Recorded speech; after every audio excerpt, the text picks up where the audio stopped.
Assalamualaikum warahmatullahi wabarakatuh. Alhamdulillah wa syukurillah wassalatu wassalamu ala rasulillah.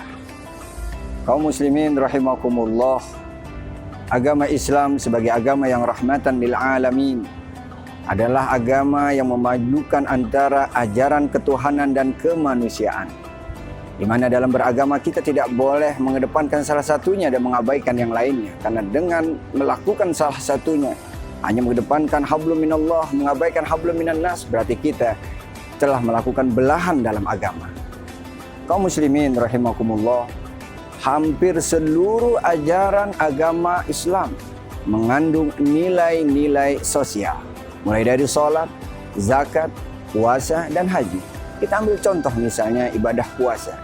Ibadah puasa secara nyata memberikan dampak sosial bagi pelakunya dan orang banyak, di mana ibadah puasa itu menanamkan nilai empati dan simpati kepada mereka yang setiap hari kelaparan dan menahan dahaga.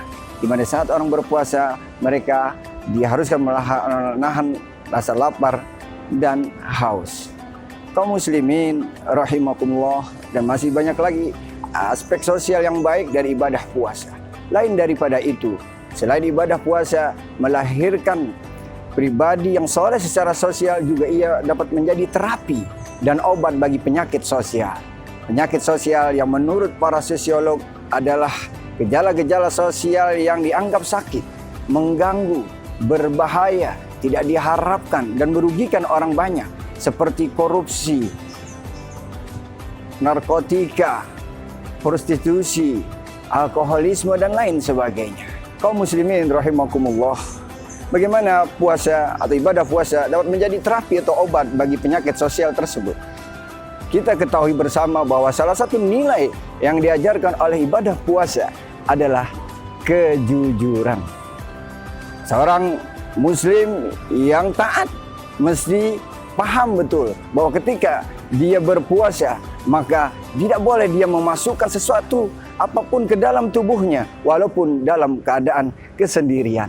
Kejujuran inilah yang jika kita terapkan, maka insya Allah penyakit korupsi yang menjadi penyakit masyarakat yang dilandasi ke dasar ketidakjujuran akan sirna dan bahkan lenyap dari negeri kita ini. Yang kedua, bahwa ibadah puasa menanamkan, mengharapkan pelakunya menjadi pribadi yang sehat, hidup sehat. Apa yang dikonsumsinya dipilih untuk menguatkan ibadah yang dilakukannya. Nah, ketika nilai hidup sehat yang ditanamkan oleh puasa itu kita tanamkan, maka insya Allah penyakit sosial berupa minum-minuman keras, narkotika, narkoba, itu dapat kita tinggalkan. Dan yang terakhir, bahwa ibadah puasa dengan rasa lapar dan hausnya itu dapat menekan gejolak hawa nafsu yang tidak terkendali. Rasulullah SAW berpesan kepada kaum muda, ya ma'syarus sabab, man istata'a minkumul ba'a falyatajawwaz. Wahai pemuda, siapa di antara kalian yang mampu untuk menikah, maka menikahlah. Fa innahu aghaddu lil basar wa ahsanu lil farj. Karena menikah dapat menjaga pandangan dan menundukkan dan menjaga juga kemaluan. Fa in lam yastati, seandainya kamu tidak bisa, fa alaihi bisawm, maka hendaklah ia berpuasa. Fa inna lahu wija, karena dalam puasa ada pengendali terhadap hawa nafsu.